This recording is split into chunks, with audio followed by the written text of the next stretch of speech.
Thank you, Jonathan, Peter and Nikki, and good morning everyone. So the purpose of my presentation today will be to introduce you to the Civic Precinct project and talk about how we've been able to integrate history and heritage both on a physical and cultural level in our design response. So here we are almost with the same view that we stand in the room today, looking out to Corio Bay onto the Civic Precinct, which you can see depicted in the red box here. It's a collection of buildings. It's not just one building, it's a series of 3 buildings with public space weaved in between them. So just a shout out to the project team. There's quite a large number of specialist consultants engaged in this project to put together such a complex and important project. It makes for a lot of emails, but we've all been working together over the past year and for the next year or so to bring this project together. So what and why? What is the Civic Precinct?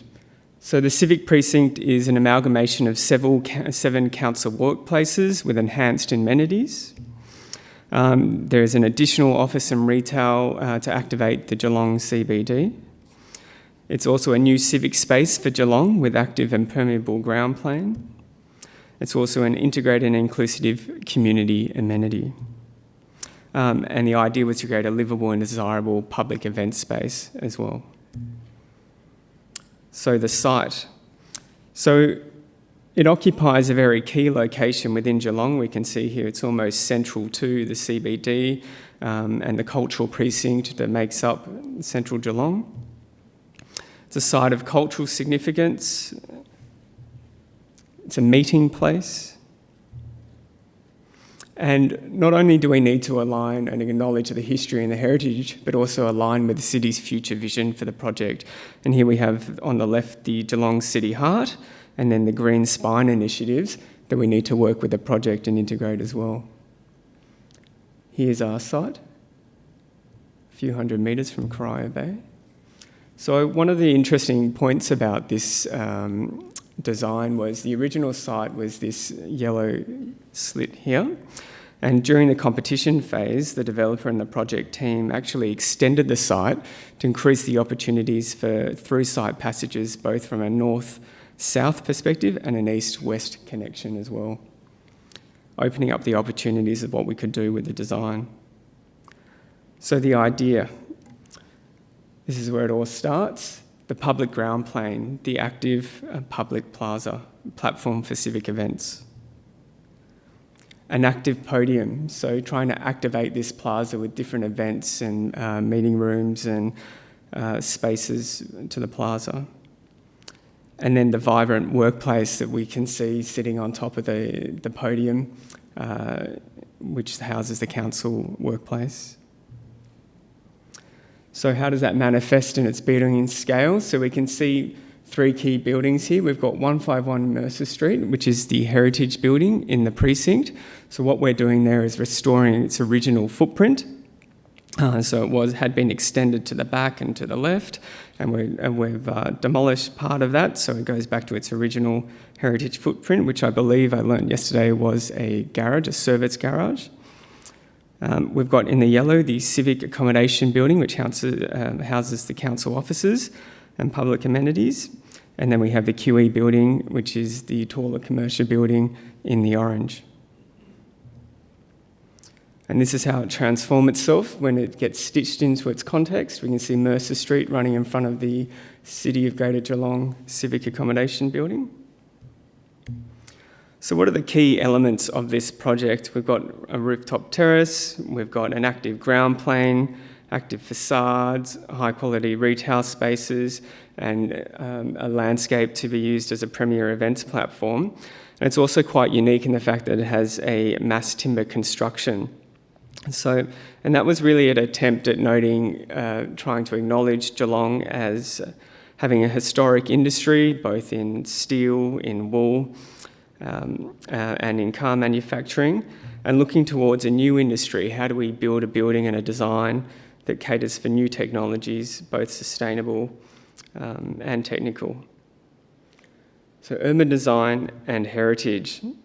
So when we put this concept together, we were really thinking for a 100-year master plan. So not just for a few years' time, it was how do we integrate this precinct in the civic realm over a period of not 10, 20, but 100 years. And here we can see how we've got greening of the streets, bleeding in with Johnston Park and into the streetscape with the green spine. And then in the centre, we can walk through the site, both north-south and east-west, through the public realm. So we have our Civic Heart public events platform and green spaces. We have our connections through the site from Mercer Street to Bailey Street and from Mercer Street to Jerringhap Street. And here we can see a section cutting through the site. So we use the podium as a way to delineate human scale. We have a recessed podium level to articulate the council offices above. And this is an east-west section, so if you walk straight ahead, we walk down to Bailey Street through what we're calling Bailey Laneway. And one of the interesting things about being an architect is when you start working in new sites and learning about their history. And so one of the unique characteristics about the Civic Precinct is the Cunningham Railway spur line, which ran through the site, connecting the wool stores to the piers down at Corio Bay. So we can see here, it's an image from 1864 and the 1960s of the rail passing through the site. And I'm going to put my landscape architect hat on for a few slides. And this is the landscape Civic Precinct plan. And you can see a line kind of crossing from east to west. And if I zoom in a little bit closer, there we go. That is the railway spur line crossing through the site. So how do we make reference to that in the design?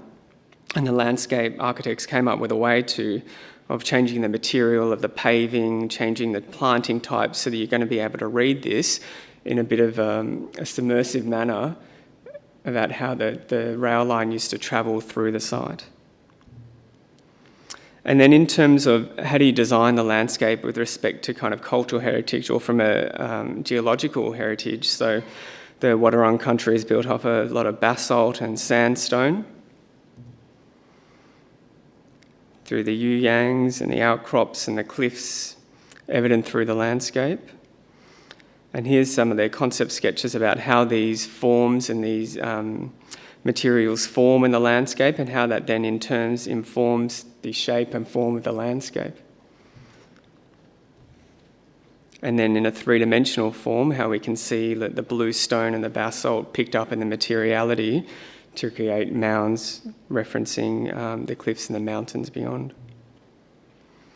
And then in terms of the cultural heritage of it being a meeting place, the significance of a meeting place and including things like the yarning circle within the landscape really helps with that connection of the cultural heritage.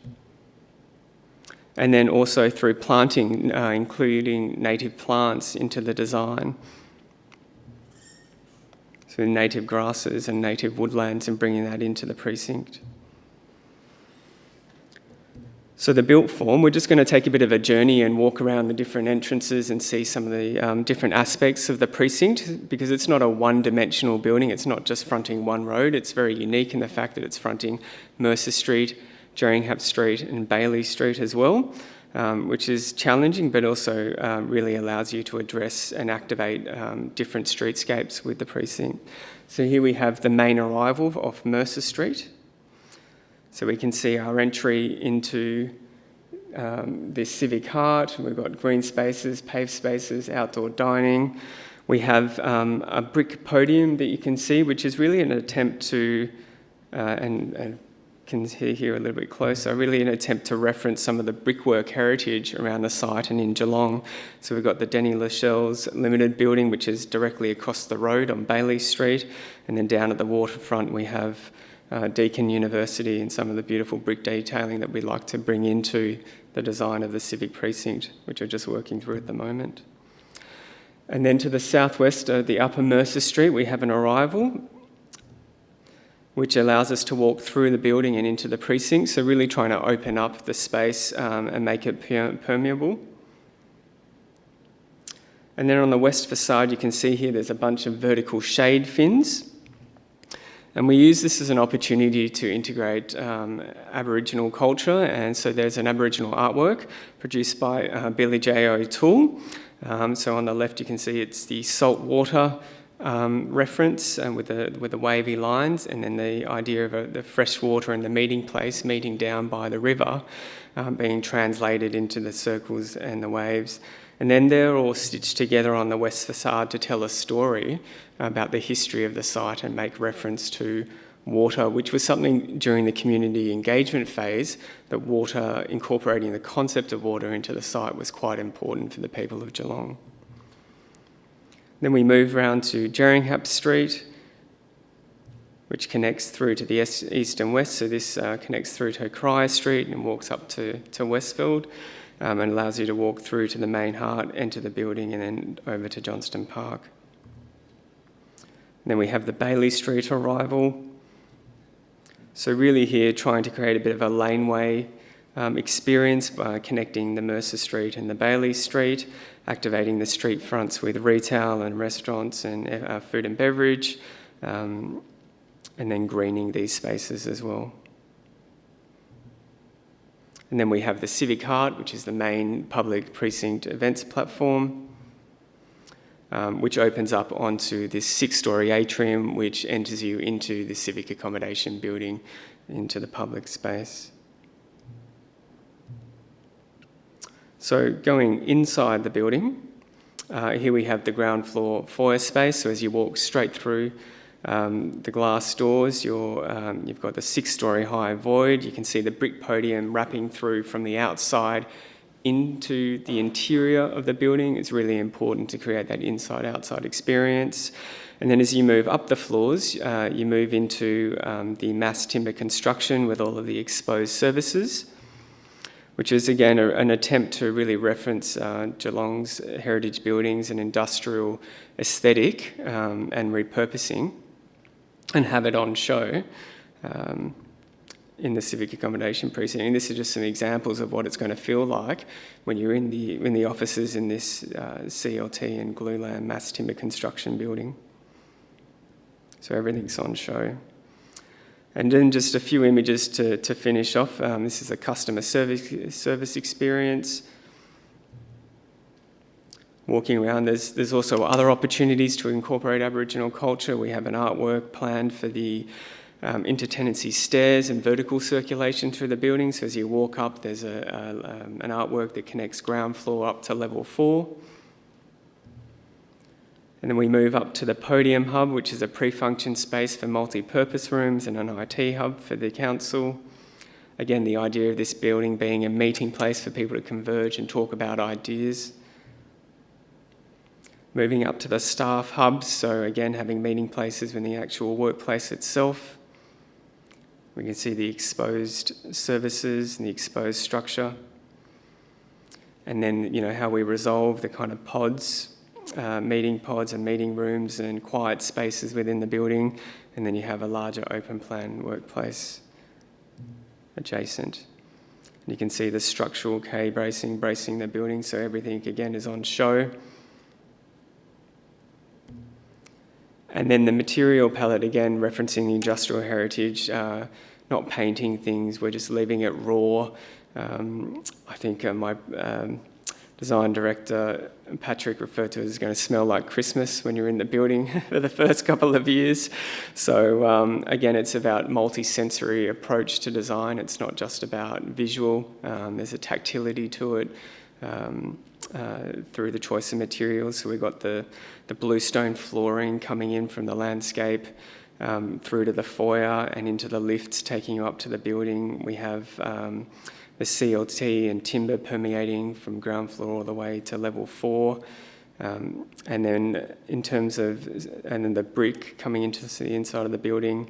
And then with the upholstery, through consultation with the Aboriginal community, we've been able to reference some of the colour palette with their ideas about the sequence of the building and moving through. So we have on the ground floor and podium, the water, the importance of water. Then we've got level 1, which is the earth, and level 3, which is the tree canopy, and level 4, which is the sky, kind of referencing those evening purple skies that Geelong gets.